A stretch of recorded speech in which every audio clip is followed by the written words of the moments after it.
I dabble in design. I'm a curator of architecture and design. I happen to be at the Museum of Modern Art, but what's important about that we're going to talk about today is really design. Really good designers are like sponges. They really are curious and absorb every kind of information that comes their way and transform it so that it can be used by people like us. And so that gives me an opportunity because every design show that I curate kind of looks at a different world. And it's great because it seems like every time I change jobs. And what I'm going to do today is I'm going to give you a preview of the next exhibition that I'm working on, which is called Design and the Elastic Mind. The world that I decided to focus on this particular time is the world of science and the world of technology. Technology always comes into play when design is involved, but science does a little less.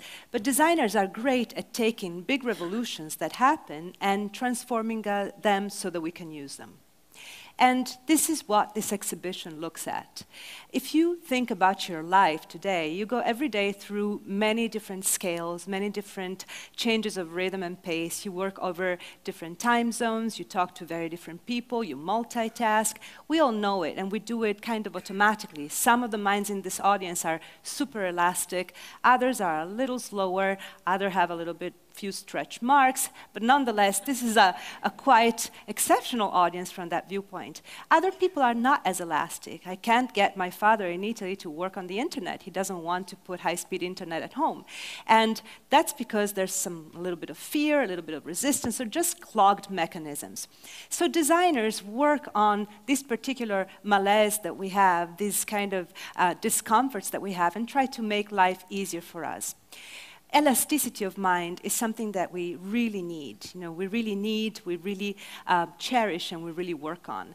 And this exhibition is about the work of designers that help us being more elastic, and also of designers that really work on this elasticity as an opportunity. And one last thing is that it's not only designers, but it's also scientists. And before I launch into the display of some of the slides and into the preview, I would like to point out this beautiful detail about scientists and design. You can say that the relationship between science and design goes back centuries. You can, of course, talk about Leonardo da Vinci, many other Renaissance men and women, and there's a gigantic history behind it. But according to a really great science historian you might know, Peter Gallison, he teaches at Harvard, what nanotechnology in particular and quantum physics have brought to designers is this renewed interest, this real passion for design. So basically, the idea of being able to build things bottom up, atom by atom, has made them all into tinkerers. And all of a sudden, scientists are seeking designers, just like designers are seeking scientists. It's a brand new love affair that we're trying to cultivate at MoMA, together with Adam Bly, who is the founder of Seed magazine. That's now a multimedia company, you might know it. We founded about a year ago a monthly salon for designers and scientists, and it's quite beautiful, and Keith has come, and so Jonathan has come, and many others. And it was great because at the beginning it was this apology fest. Scientists would tell designers, I don't know what style is, I'm not really elegant, and designers would like, oh, I don't know how to do an equation, I don't understand what you're saying. And then all of a sudden they really started talking each other's language, and now we're already at the point that they collaborate.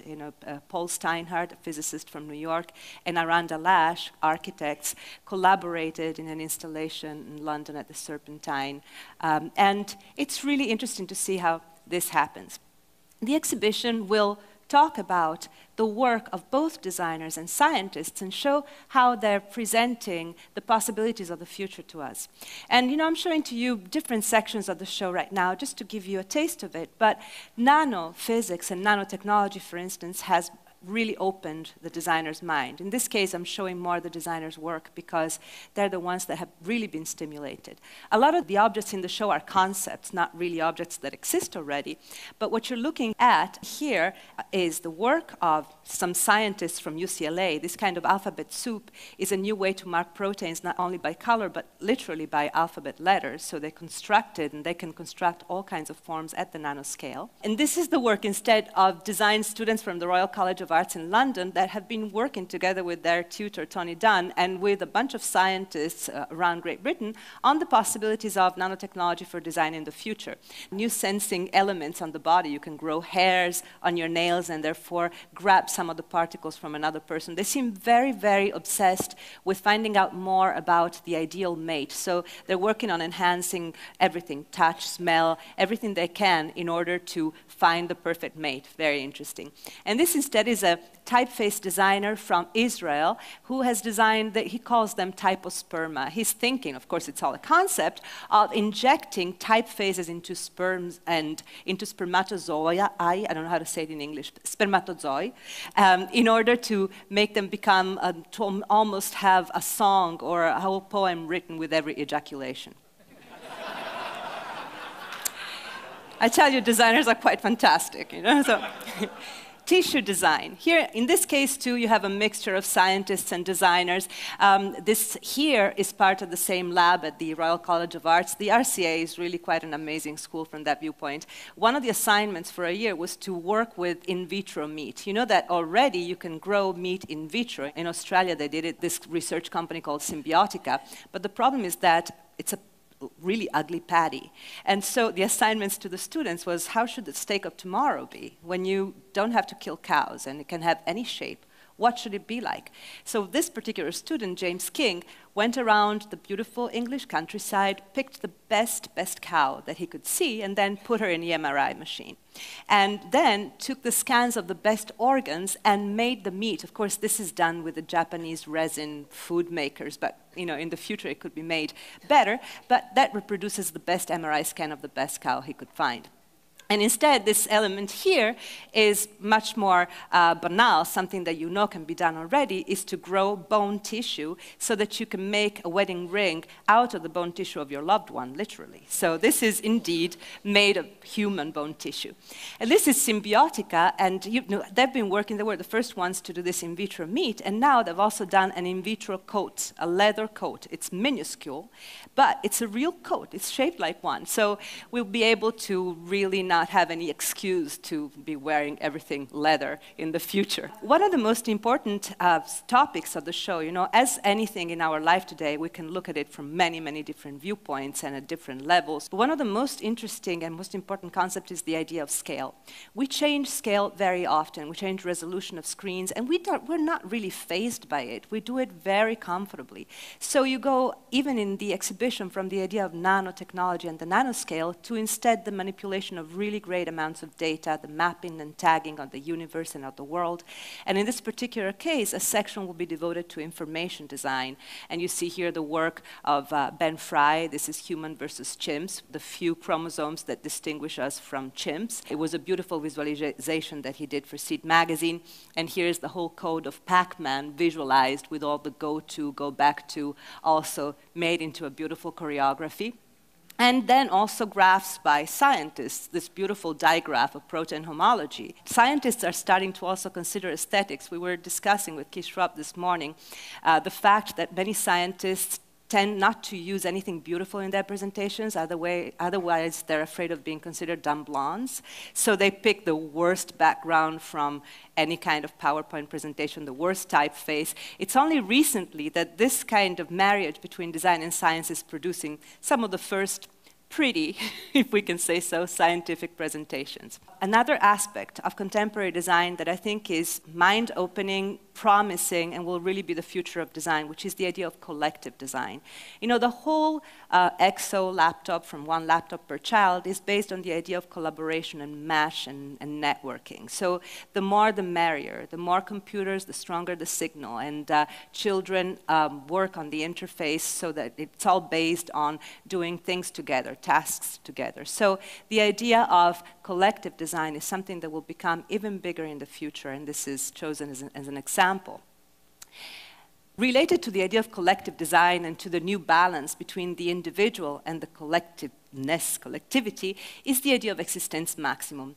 That's a term that I coined a few years ago while I was thinking of how pressed we are together, and at the same time how these small objects like the Walkman first and then the iPod create bubbles of space around us that enable us to have a metaphysical space that is much bigger than our physical space. You can be in the subway and you can be completely isolated and have your own room in your iPod. And this is the work of several designers that really enhance the idea of solitude and expansion by means of various techniques. This is a spa telephone. The idea is that it's become so difficult to have a private conversation anywhere that you go to the spa, you have a massage, you have a facial, maybe a rub, and then you have this beautiful pool with this perfect temperature, and you can have this isolation tank phone conversation with whomever you've been wanting to talk with for a long time. And same thing here, social telepresence. It's actually already used by the military a little bit, but it's the idea of being able to be somewhere else with your senses while you're removed from it physically. And this is called blind date. It's by Auger Loiseau. It's you're too shy to be really at the date, so you stay at a distance with your flowers, and somebody else reenacts the date for you. Rapid manufacturing is another big area in which technology and design are, I think, bound to change the world. You've heard about it before many times. Rapid manufacturing is a computer file sent directly from the computer to the manufacturing machine. It used to be called rapid prototyping, rapid modeling. It started out in the 80s, but at the beginning it was machines carving out of a foam block a model that was very, very fragile and could not have any real use. Slowly but surely, the materials became better, better resins, techniques became better, not only carving, but also stereolithography and laser, solidifying all kinds of resins, whether in powder or in liquid form, and the vats became bigger to the point that now we can have actual chairs made by rapid manufacturing. It takes 7 days today to manufacture a chair, but you know what? One day it'll take 7 hours. And then the dream is that you'll be able to, from home, customize your chair. You know, companies and designers will be designing the matrix or the margins that respect both solidity and brand and design identity, and then you can send it to the Kinko store at the corner and go get your chair. Now, the implications of this are enormous, not only regarding the participation of the final buyer in the design process, but also no tracking, no warehousing, no waste of materials. And also I can imagine many design manufacturers will have to kind of retool their own business plans and maybe invest in this Kinko store. But it really is a big change. And here I'm showing a picture that was in Wired magazine, you know, the Artifacts of the Future section that I love so much, that shows you can have your desktop 3D printer and print your own basketball. But here instead are examples. You can already 3D print textiles, which is very interesting. This is just a really nice touch. It's called slow prototyping. It's a designer that put 10,000 bees at work, and they built this vase. They had a particular shape that they had to stay in.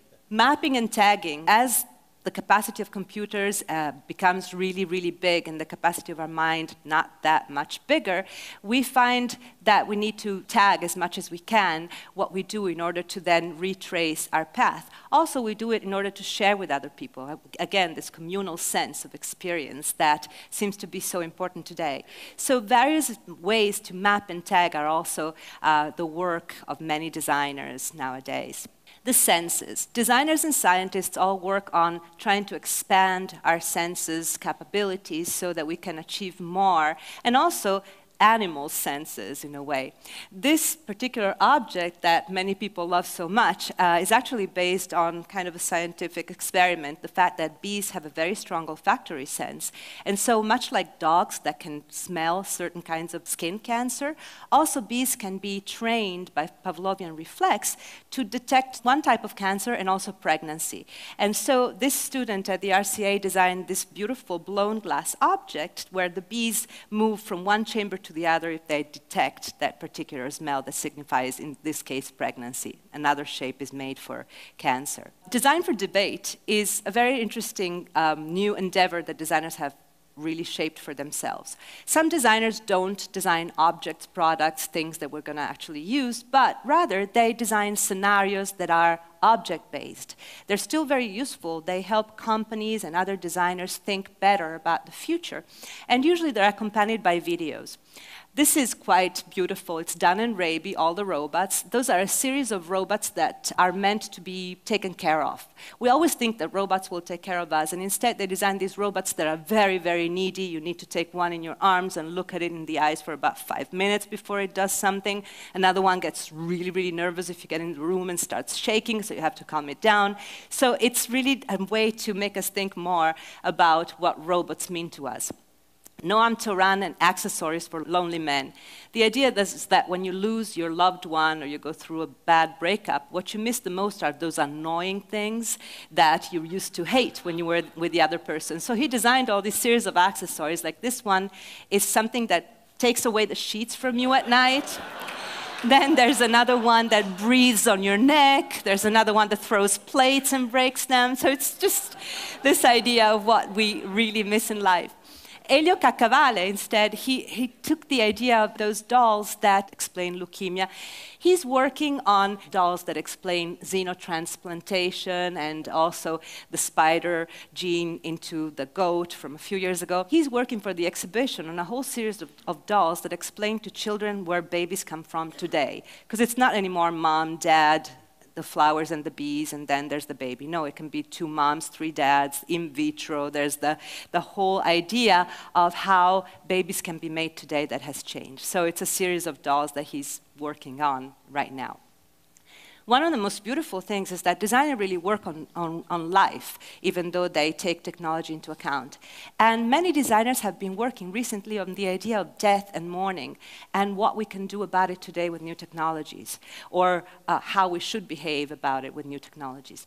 These 3 objects over there are hard drives with a Bluetooth connection, but they're in reality very, very beautiful sculpted artifacts that contain the whole desktop and computer memory of somebody who passed away. So instead of having only the pictures, you will be able to put this object next to the computer and all of a sudden have, you know, Gertrude's whole life and all of her files and her address book come alive. And this is even better. This is Auger Loiseau, Afterlife. It's the idea that some people don't believe in an afterlife. So to give them something tangible that shows that there is something after death, they take the gastric juices of people who passed away and concentrate them and put them into a battery that can actually be used to power flashlights. They also go, you know, sex toys, whatever. It's quite amazing how these things can make you smile, can make you laugh, can make you cry sometimes.